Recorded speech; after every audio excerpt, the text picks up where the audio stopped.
নমস্কাৰ আপোনালোকক স্বাগতম জনাইছোঁ মোৰ অন্য এটি ভিডিঅ'লৈ আৰু আজি এজন সাহসী ছোৱালীৰ কাহিনী যি জীৱনত অহা প্ৰতিটো সমস্যাৰ সন্মুখীন সাহসেৰে হয়।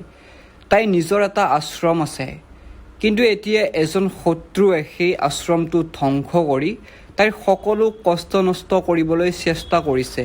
আনহাতে তাইৰ স্বামীৰ দেউতাকেও তাইক পচন্দ নকৰে আৰু সদায় তাইৰ বিৰুদ্ধে থিয় দিয়ে।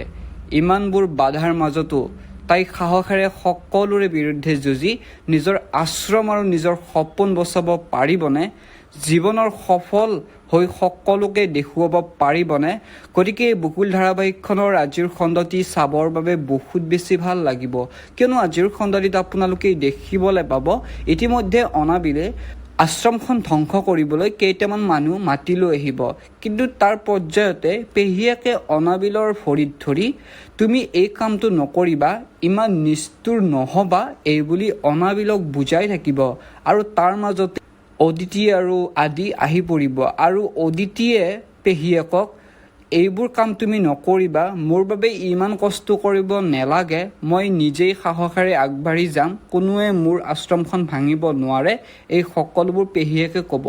এতিয়া বাৰু অদিতিয়ে কিমান দূৰ আগবাঢ়িব?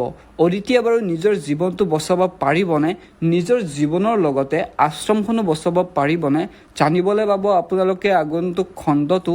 গতিকে এই সকলোবোৰ জানিবৰ বাবে আপোনালোকে চাই থাকিব বকুল ধাৰাবাহিকখন, লগতে মোৰ চেনেলটো ছাবস্ক্ৰাইব কৰি কাষতে থকা বেল আইকনটো প্ৰেছ কৰিবলৈ নাপাহৰিব। আৰু অদিতিক যদি ভাল পায় তেনেহ'লে প্লিজ ভিডিঅ'টোত লাইক কৰিব।